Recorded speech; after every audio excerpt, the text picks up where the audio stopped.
Boa noite, Deus te abençoe, em nome de Jesus, você que me assiste de casa, que o Senhor te abençoe e te guarde.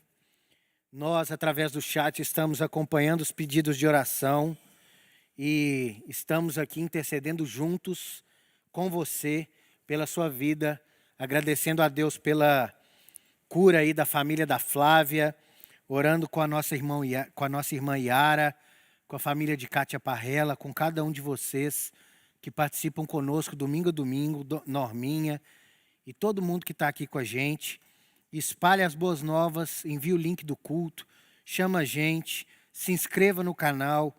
É importante essa presença virtual através do nosso trabalho. Amém? Abre a sua Bíblia, por favor, em Efésios, no capítulo 4. E nós vamos juntos tratar a respeito de maturidade de fé.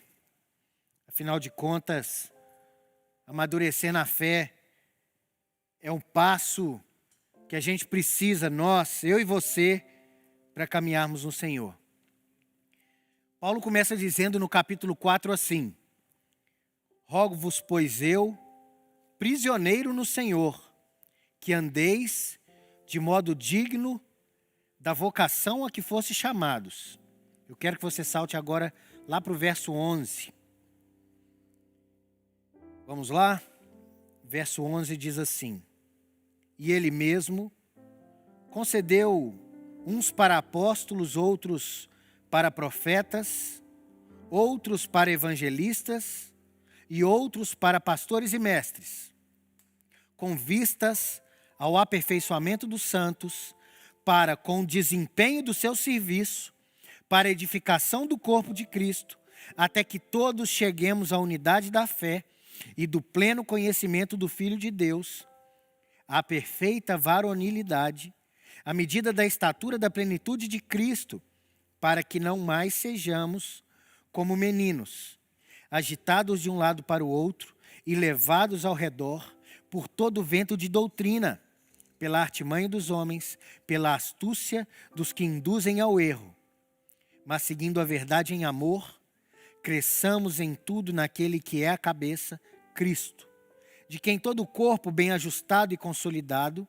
pelo auxílio de toda junta, segundo a justa cooperação de cada parte, efetua o seu próprio aumento para a edificação de si mesmo em amor. Vamos orar juntos, em nome de Jesus?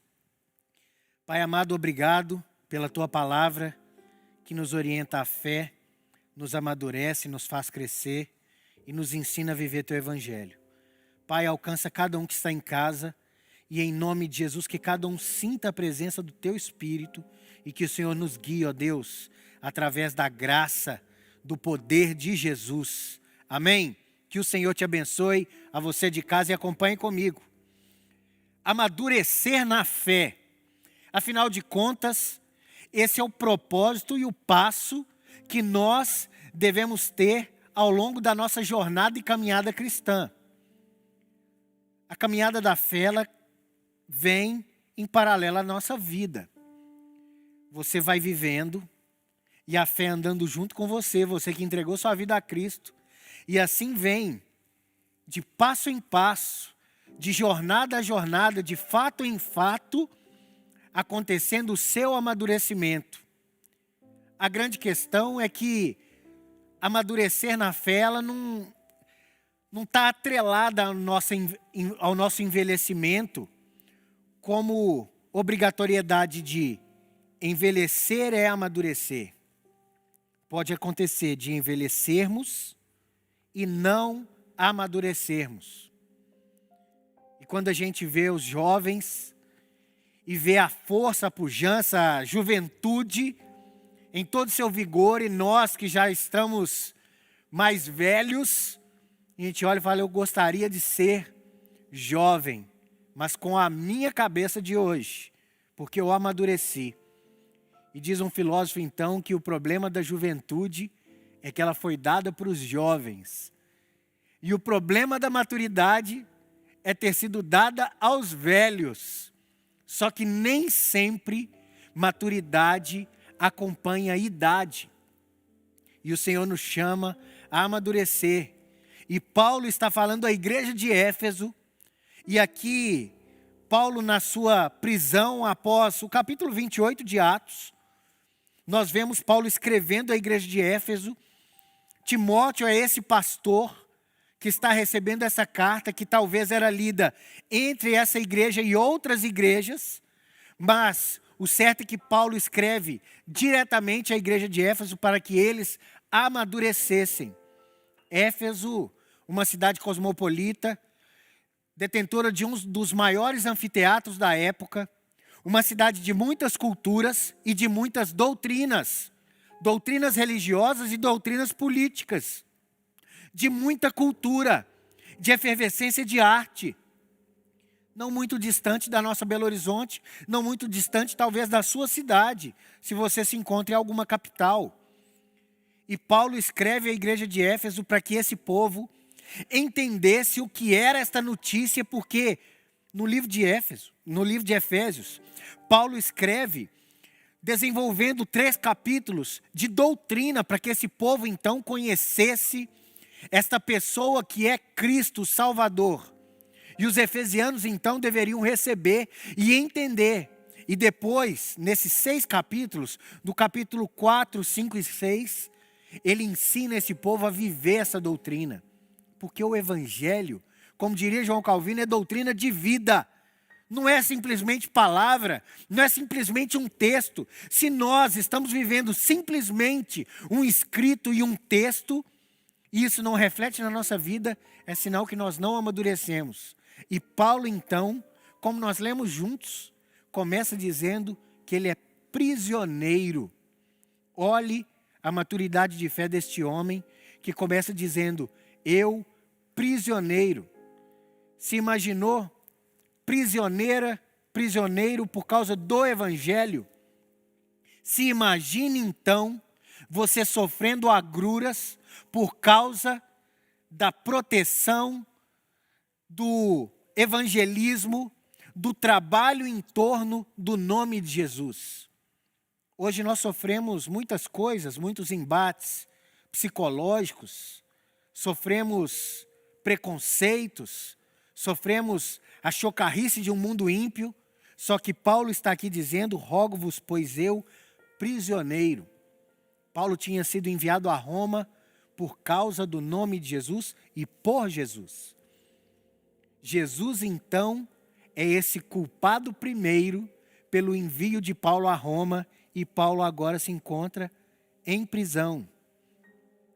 A verdade é que a caminhada da fé em Cristo nos mostra a realidade da vida, e com Cristo, o único caminho que temos, que é sendo Ele, é no amadurecimento.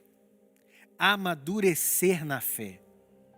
Você pode ser velho de igreja, você pode ser novo de igreja e ser muito maduro, e você pode ser velho de igreja e ainda imaturo. A grande questão é como você tem enfrentado os desafios da sua vida nas questões de fé. Se os ventos que vêm, se os enfrentamentos, se as dores da vida têm te afastado do caminho do Senhor e têm feito você pecar, maldizer, amaldiçoar, murmurar. Como diz nosso pastor Jeremias, murmurar é uma oração contrária. A murmuração nos tira da presença, nos faz como animais ataviados, olhando somente por um caminho, deixando de enxergar a beleza de Deus em meio às suas ações na nossa vida. As adversidades, os desafios, questões financeiras, saúde, nessa etapa de pandemia, quarentena, Covid, verdades e mentiras, como você tem caminhado no que diz respeito à maturidade da sua fé. Porque a gente precisa de seguir a verdade. E essa verdade, ela é em amor. Hoje talvez você possa ter visto a pregação do pastor Davi Lago hoje cedo, e ele falou uma coisa muito bela. A verdade, ela precisa de ser acompanhada com o amor, porque senão a verdade vira grosseria, vira simplesmente nudez de palavra, sequidão. E o Senhor nos chama a viver a verdade em amor. E como nós vivemos hoje um tempo de mentiras, e como é fácil você se levantar contra essas mentiras e se tornar um grosseiro. E o Senhor nos chama então para, na maturidade de fé, viver a verdade em amor e crescer e não mais sermos como meninos jogados pelo vento e a todo vento de doutrina. Paulo, prisioneiro, nos ensina 3 pontos cruciais para a nossa maturidade de fé, segundo o texto que nós lemos. Veja comigo no verso 11. Ele mesmo concedeu uns para apóstolos, outros para profetas, outros para evangelistas e outros para pastores e mestres, com vistas ao aperfeiçoamento dos santos. Primeiro ponto, encontre o seu chamado, sua vocação, quer dizer maturidade. O primeiro passo da sua identidade, obviamente, é você saber quem você é.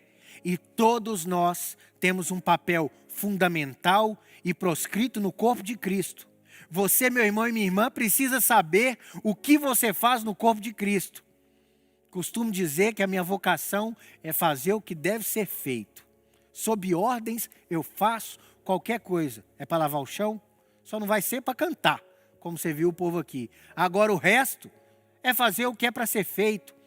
É para a gente ajudar com as crianças, é para varrer o chão, é para ajudar a igreja, é para ajudar no estacionamento. O que é para fazer?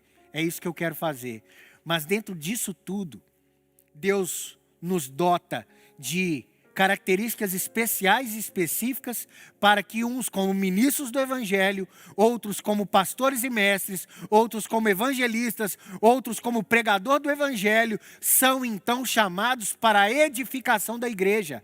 O que você está fazendo com a sua vida na igreja? Porque uma coisa é sabida, você não foi chamado para esquentar o banco da igreja. Você não foi chamado para vir e voltar como se a igreja e a disposição do banco fosse para você um teatro e você simplesmente assiste o culto, mas não participa do serviço. Talvez você não saiba, a palavra liturgia quer dizer serviço. E a liturgia pós-Novo Testamento não é mais você levar os animais e trabalhar no tabernáculo, entregar os holocaustos, as ofertas pacíficas, sacrificar animais, entrar no Santo dos Santos e orar.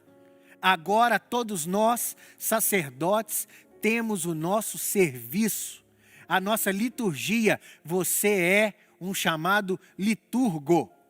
Você foi chamado a fazer alguma coisa na igreja. Qual é o seu papel?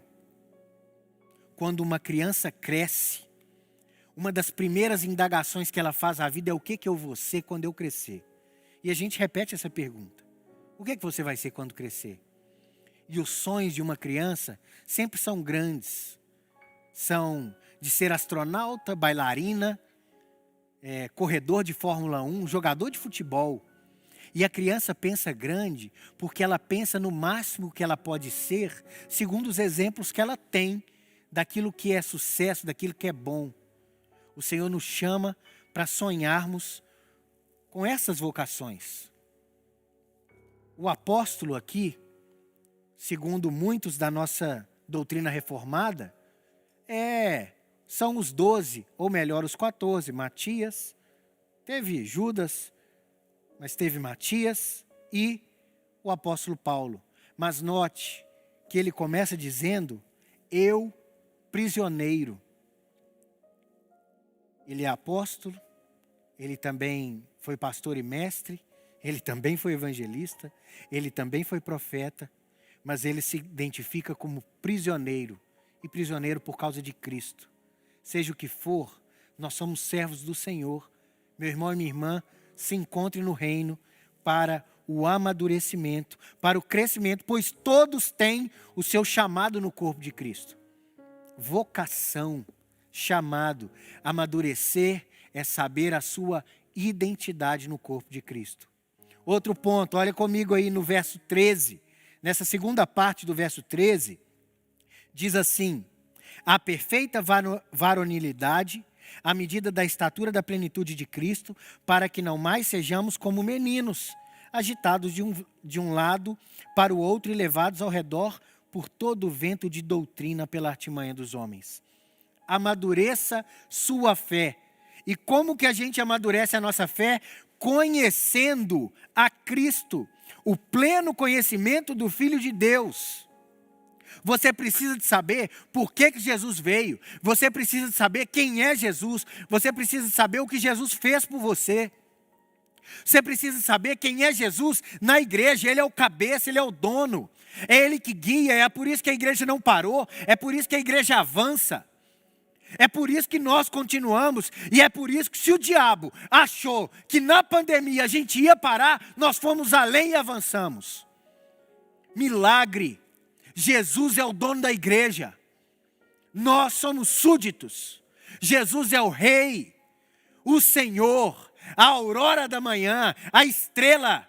O Senhor nos chama para entender quem é Ele, amadurecer na fé, conheça a Jesus e não seja levado a todo vento de doutrina. Nós sabemos que hoje, ventos de doutrina muitas vezes não são mais ditos religiosos apenas. Querem deturpar a pessoa de Jesus a todo momento. É muito curioso, quando você vai numa banca de revista, sempre tem uma revista com uma capa subentendida que é o rosto de Jesus para vender. O nome de Jesus dividiu a história. Muita gente fala de Jesus e coloca ele junto a um panteão de deuses, mas não o reconhecem como o Senhor da vida. Reconheça o Senhor. Reconheça a Jesus Cristo, nosso Senhor, e saiba quem Jesus é. O Filho de Deus, a raiz de Davi, o broto de Jessé, Jesus, o nosso Salvador. Esses ventos de doutrina tentam deturpar a imagem do Filho de Deus. Jesus não é o cara lá de cima, Jesus não é um carpinteiro pobre, Jesus não é simplesmente um andarilho, Jesus não é o salvador da nação de Israel, política nacional. Jesus é o Rei dos Reis, o Redentor da humanidade, o dono de todas as coisas, porque dele, por ele, para ele são feitas todas as coisas, e sem ele nada do que foi feito se fez. Você precisa de saber quem é Jesus, porque senão você vai sim ser levado a vento de doutrina. Hoje em dia são vários, e os ventos de doutrina hoje são ideológicos, porque o que é uma ideologia é uma ideia de perfeição, e colocam então a pessoa de Jesus como um exemplo, porque ele sendo perfeito, ele seria o intermédio dessa perfeição, e Jesus fica sendo para muitos então apenas um exemplo, apenas um modelo de bondade. Não, Jesus, ele é o Senhor, ressuscitado, ressurreto. Você precisa reconhecer a Cristo como Salvador e saber quem Jesus é. O ateísmo vigente tira Deus da história humana. E como você pode acompanhar, no meio dessa quarentena, nos parece então que os homens detêm a vida e acham que vão conseguir, por algumas coisas, seja vacina, seja isolamento, seja qualquer coisa, controlar a vida. E o Senhor nos mostra que Ele é dono de todas as coisas. E Deus olha a humanidade e se ri, porque nós, perdidos como somos, sucumbimos na alma sem um pastor para nossa alma. E o Senhor te chama a reconhecer e a conhecer a Cristo, a plenitude do Filho de Deus, para que você não seja mais menino, menina, infantil, para você saber em quem você está. Você não pode ser levado a todo vento de doutrina.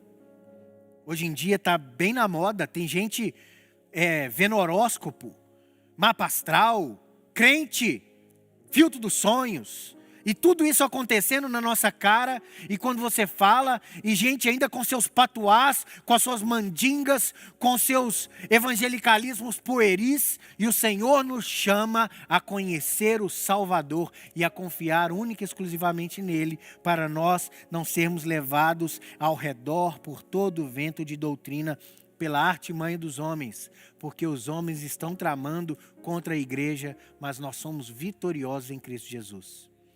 O terceiro ponto é firme sua caminhada. Veja comigo no verso 15.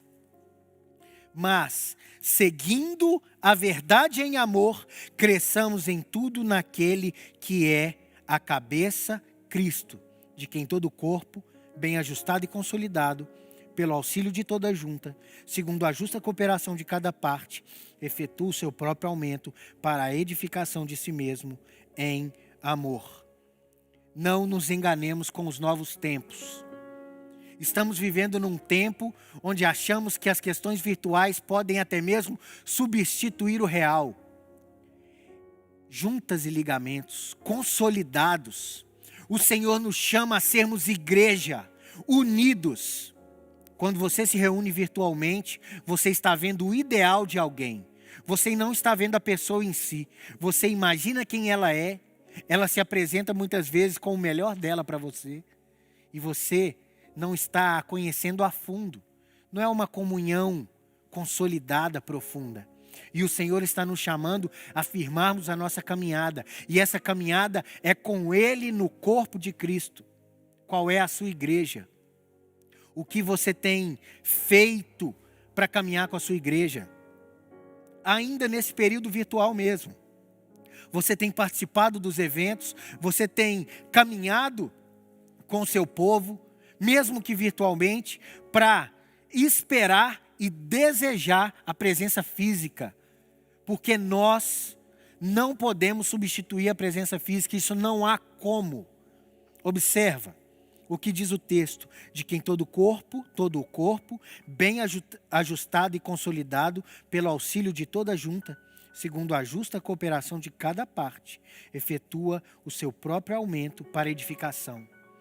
Nós estamos juntos e unidos, um corpo bem ajustado, consolidado, como diz a canção, para que nós caminhemos em comunhão presencial, ao vivo. Nós fomos chamados a vivermos juntos, somos um corpo, firmar nossa caminhada.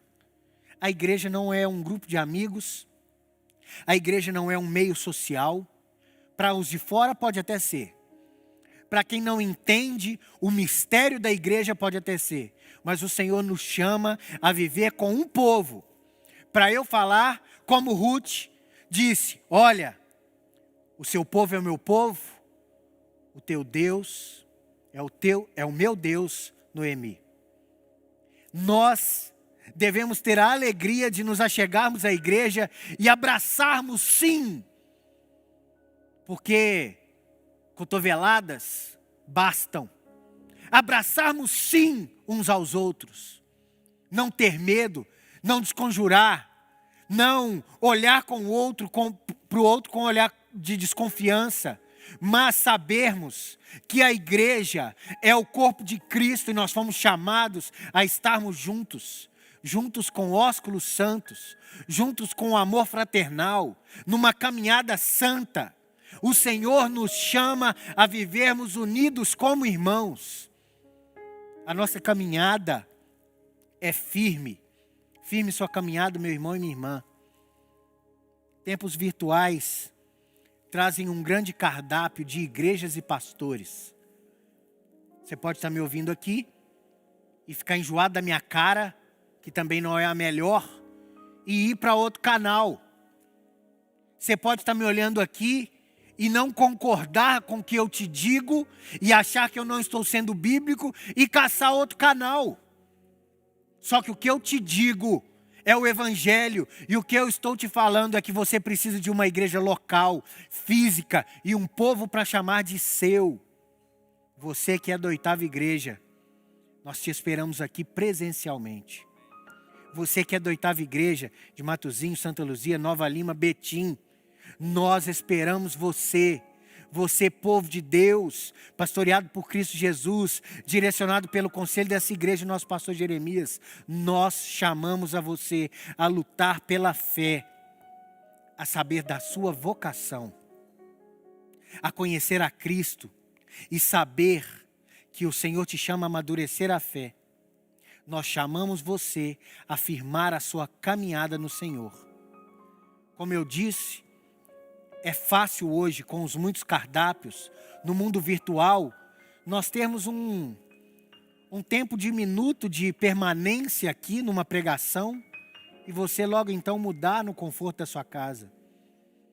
Mas depois que isso tudo acabar e acabar de vez, nós nos reunirmos e celebrarmos a fé.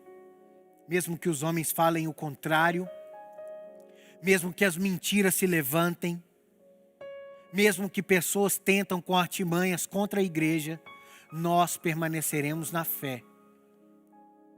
Eu gostaria que a produção colocasse para nós aí o QR Code. E veja só, esse código que aparece aqui ao meu lado, aqui, ele é para você ler com seu telefone.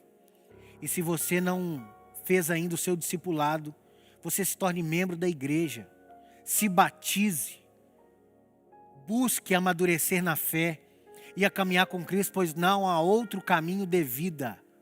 Não tem outro lugar para você ir senão a igreja. Não tem outro caminho para você andar senão Cristo Jesus. Não tem outro destino para você senão o céu.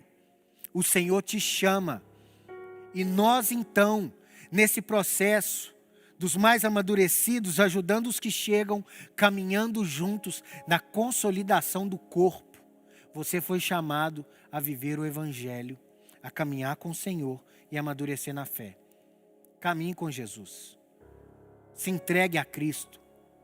Na primeira oportunidade que você tiver presencialmente, ou então até mesmo nas aulas virtuais com o reverendo Heloísio, você caminhe no Evangelho.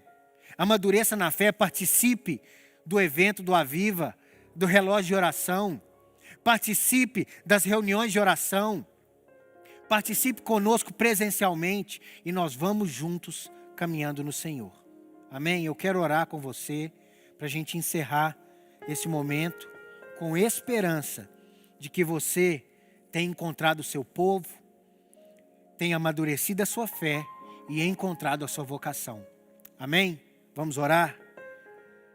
Senhor, obrigado por tua palavra, ó Deus. Obrigado pelas escrituras que nos ensinam a viver o teu evangelho.